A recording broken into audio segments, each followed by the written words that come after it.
যদি আওয়ামী লীগ ক্ষমতায় ফিরে আসতে চায় তাহলে সবার আগে জামাত এবং বিএনপির মধ্যে একটা গন্ডগোল লাগাতে হবে।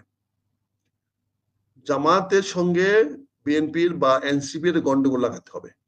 যদি এই গন্ডগোলটা লাগানো সম্ভব হয় তাহলে খুব দ্রুত আওয়ামী লীগ ক্ষমতা চলে আসবে, খুব দ্রুত। যদি গন্ডগোল লাগানো যায় তাহলে গন্ডগোল লাগালে তিনটা জিনিস হবে। একটা জিনিস হলো প্রচুর রক্তপাত হবে মানুষের মধ্যে, হানাহানি কাটাকাটি মারামারি বাংলাদেশে প্রচন্ড বেড়ে যাবে। তাতে দেশের মানুষের জানমাল নিয়ে মানুষকে পালাতে হবে, নিরাপদ জায়গায় ছুটতে হবে, যেটা ভারতকে সুযোগ দিবে বাংলাদেশের রাজনীতিতে হস্তক্ষেপ করার। কারণ মানুষগুলো পালিয়ে কোথায় যাবে? সবাই তো ভারতমুখী হবে। দ্বিতীয়ত, নির্বাচনটা অনিশ্চয়তার মধ্যে চলে যাবে, নির্বাচন হওয়ার সম্ভাবনা থাকবে না। এই নির্বাচন যখন অনিশ্চিত হয়ে যাবে, এই নির্বাচন হওয়াটা যখন মানুষ বুঝে যাবে এই সরকার নির্বাচন দিবে না, তখন সকল মানুষের রোষ, ক্রোধ, ক্ষোভ, এই অশান্তির জন্য, এই হানাহানি কাটাকাটি মারামারির জন্য এই সরকারের উপরে পতিত হবে। তখন এই সরকারের উপরে আঘাত আসবে এবং সে আঘাতগুলো তিনটা মিলে শেখ হাসিনার পথ, আওয়ামী লীগের ক্ষমতা আসার পথ প্রশস্ত করে দিবে, হাইওয়ে বানায় দিবে। ওই হাইওয়ে ধরে তারা ক্ষমতায় চলে আসবে যদি এই তিনটি অবস্থা যদি ঠেকানো না যায়। কাজে আমি মনে করি কোনো একটি শক্তি অত্যন্ত সুপরিকল্পিতভাবে বাংলাদেশে এই তিনটি ঘটনা ঘটানোর চেষ্টা করতেছে আগামী 6 মাসের মধ্যে। তারা চাচ্ছে বাংলাদেশে একটি ঘটনা ঘটুক, এখানে দুইটা বা তিনটি দলের মধ্যে হানাহানি কাটাকাটি মারামারি লাগুক, এ ওকে মারুক। কারণ আপনি খেয়াল করে দেখেন, তারেক রহমানকে গালি দেওয়ার পরে তারেক রহমান যদি রিয়াক্ট করতেন তাহলে কি হতো? আজকে কিন্তু সারা বাংলাদেশে রক্তে গঙ্গা বইত। কোনো জায়গায় বিএনপি মার খেত, আবার কোনো জায়গায় জামাত মার খেত, আবার কোনো জায়গায় দুই পক্ষে মারামারি হইয়া দুই পক্ষে আহত নিহত হইতো। কিন্তু তারেক রহমানের ধৈর্যের কারণে, দূরদর্শিতার কারণে তারেক রহমান তার দলকে বন্ধ রেখেছে, চুপ করে রাখছে।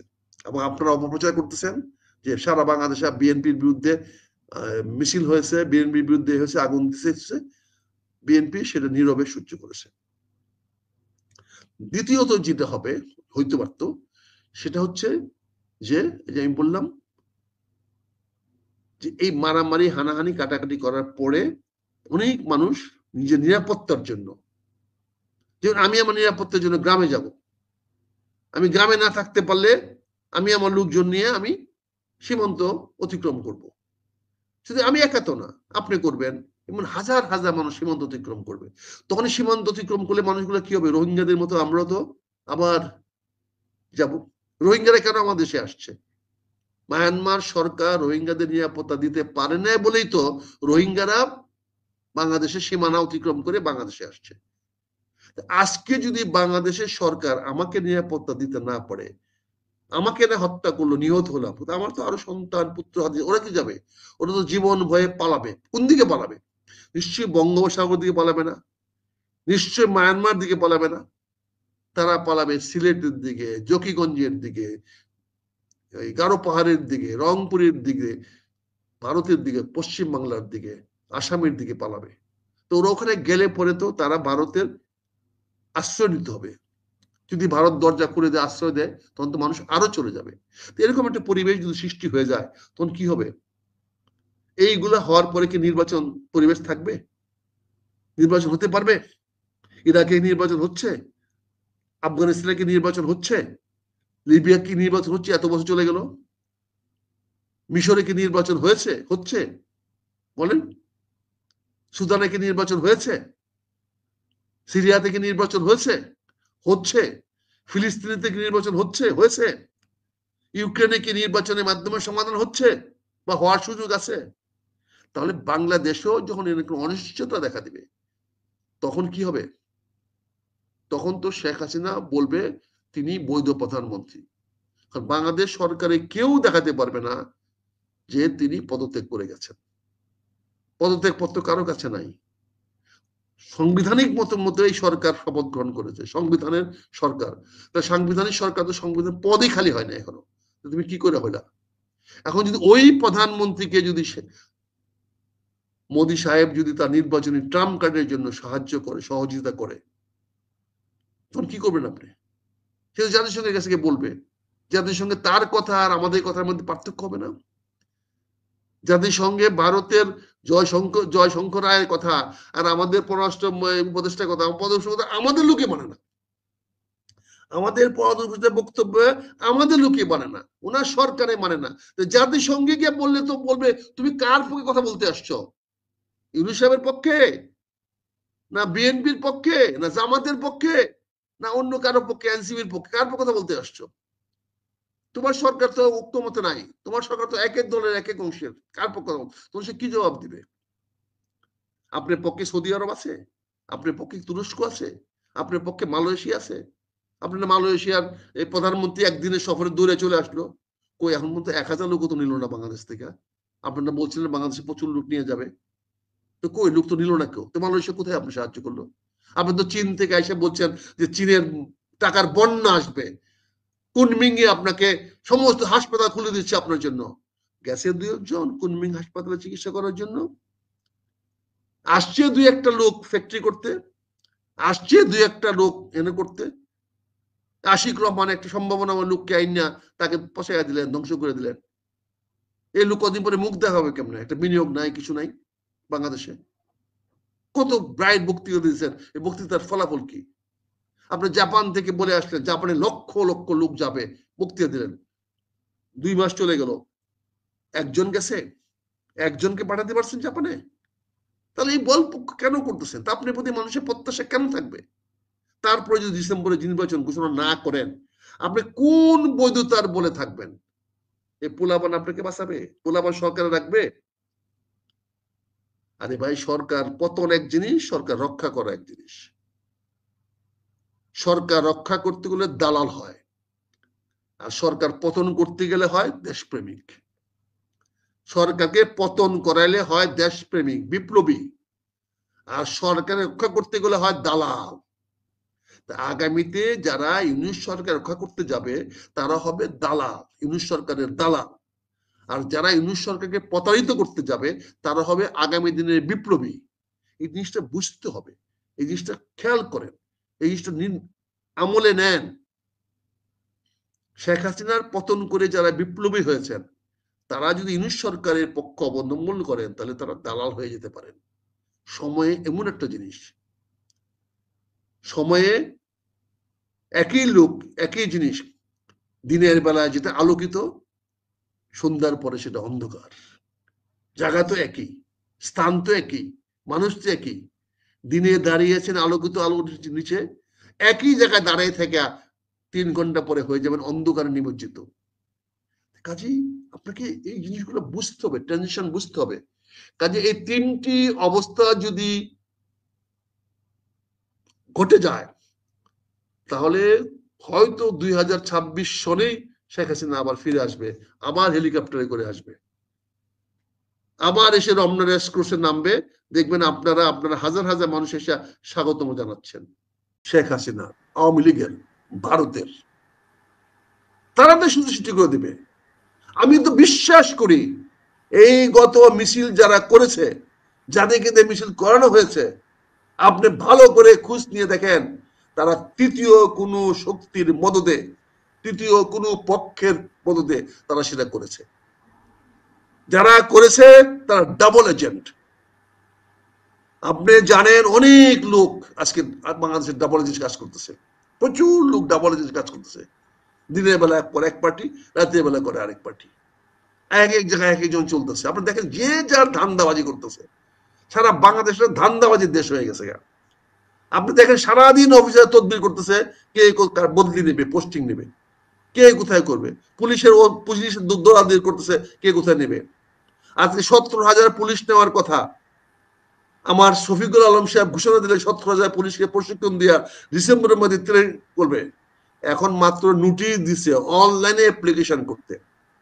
11 মাস পরে এই গাধা ঘোষণা দিছে যে 6 মাসের মধ্যে প্রশিক্ষণ দিয়ে নির্বাচনের প্রস্তুতি নেওয়ার জন্য তাদের আজকে পেপারে অ্যাডভার্টাইজ দিচ্ছে অনলাইনে নিবেন।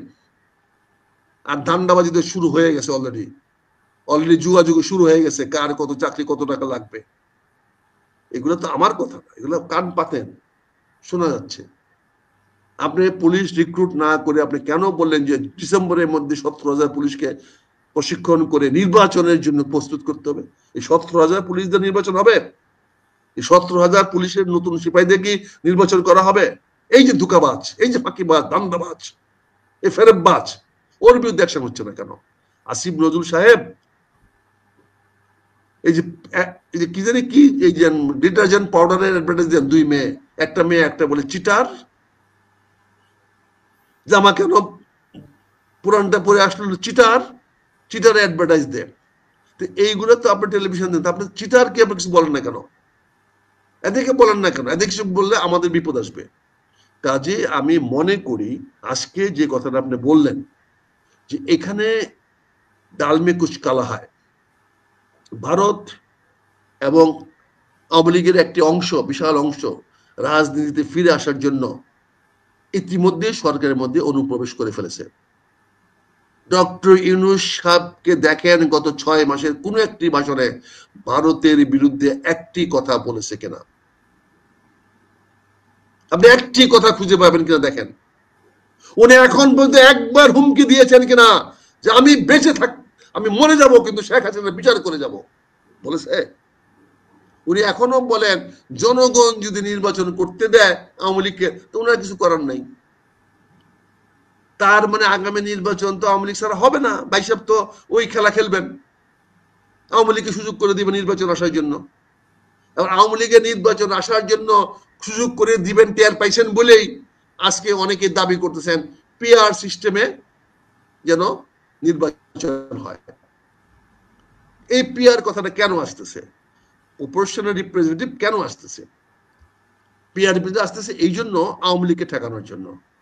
কারণ যদি নর্মাল নির্বাচন হয় তাহলে আওয়ামী লীগ এখনো 300 আসনে কমন প্রার্থী দেওয়ার যোগ্যতা রাখে। এখনো 300 আসনে 300 প্রার্থী দেওয়ার মতো যোগ্যতা ভারতে বসে থেকেও রাখে। 300 পার্টির লোকের নাম প্রস্তাবকারী আর সমর্থনকারী লোক আছে এবং 300 লোক এখনো নিজ নিজ এলাকায় বেঁচে আছে, ঘুরে ফেরে বেড়াচ্ছে, যারা তাদের নাম দিবে। সে দলের বড় নেতা না ছোট নেতা দেখার দরকার নাই, আছে। এখনো প্রতিটা নির্বাচনী এলাকায় 2-4-5 কোটি টাকা খরচ করার মতো প্রার্থী একমাত্র আওয়ামী লীগেরই আছে। কাজে আগামী নির্বাচনটা যদি ডক্টর ইউনূস সাহেব যদি জনগণের উপরে ছেড়ে দেন যে তারা নির্বাচন করবে কি করবে না, তাহলে তো জনগণ নির্বাচিত করেই দেখায় দিবে যে হ্যাঁ এরা নির্বাচন করা ঠিক হয়েছে। কাজেই এই খেলাগুলো তো সেটা গেছে। পিআর দিলে কি হবে? স্বতন্ত্র কেউ দাঁড়াতে পারবে না, স্বতন্ত্র নির্বাচন করার সুযোগ নষ্ট করে দিলেন। কিন্তু একটা জিনিস বুঝেন না যে 300 আসনে যদি পিআর দেওয়া হয়, পিআর পদ্ধতি নির্বাচিত হয়, তাহলে ছোট ছোট দলগুলো সবাই মিললেও তো একটি আসন পাবেন কিনা সন্দেহ।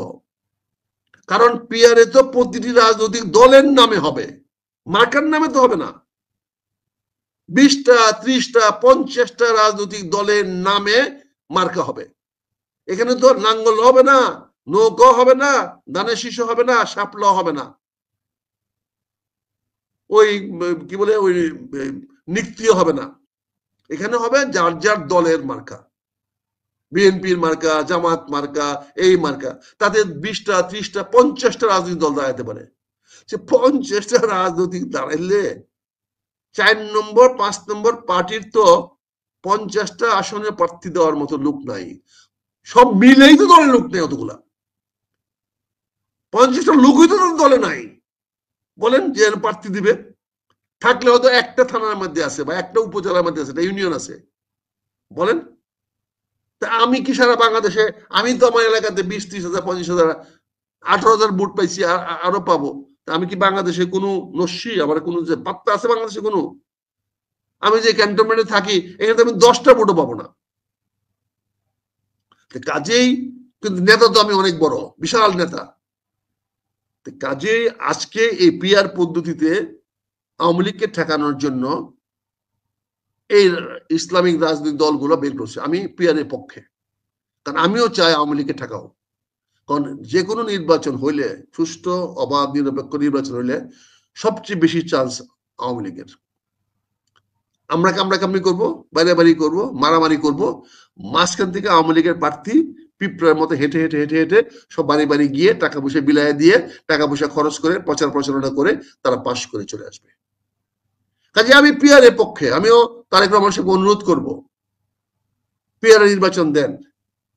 কিন্তু দুর্ভাগ্য হলো পিয়ার দিলে যে বিএনপি যদি 100 সিট পাওয়া যায় তখন কি হবে? তখন ওনারা কি করবেন? কারণ বিএনপি তো 300 আসনে দিবে, 300 আসনে 300 জনকে দিয়ে বলবে তোমরা তোমাদের এলাকার থেকে পাশ করে আসো, পাশ করে আসলে তোমাদেরকে আমি নমিনেশন দিব পরে। তখন আমি তো জান দিয়ে লাগবো আমার এলাকাতে। আর যদি কোনো এলাকাতে আমরা কেউ হেরেও যাই, তা আরেক এলাকাতে যে বেশি ভোট পাবে সেটা তো ওখানে যুগ হবে। আমরা যদি কোনো একটা আসনে, 2টা আসনে, 10টা আসনে, 20টা আসনে, 50টা আসনে হেরেও যায় 1000, 2000, 5000 ভোটে, বড় জন্য সব মিলে 5 লাখ ভোটে হারে গেলাম। 5 লাখ ভোটে যে হারে গেলাম, আমার তো বাকি 250 সিটে আরো 50 লাখ বেশি ভোট পাই আমরা জয়লাভ করব। তাহলে এই 5 লাখ তো আমার কোনো সমস্যা হলো না, আমি তো এই 5 লাখ ভোট কভার হয়ে গেল। তাহলে আমরা তো 300 আসনে জিতে যাব। যারা পিয়ারে কথা বলেন তারা অত্যন্ত বড় বৈজ্ঞানিক, অত্যন্ত বড় দার্শনিক, অত্যন্ত বড় চিন্তাবিদ, অত্যন্ত দক্ষ অভিজ্ঞ রাজনীতিবিদ। কাজে আমি তাদের সঙ্গে দ্বিমত হওয়ার মতো দুঃসাহস আমার নাই। আমি ওনাদের সঙ্গে একমত। আমি তারেক সাহেবকে অনুরোধ করবো, বিএনপি নেতৃবৃন্দ অনুরোধ করবো, কি দরকার ফ্যাসাদে গিয়া? আপনি এটা মেনে নেন, দিয়ে দেন, দেখবেন খেলাটা কি জমে।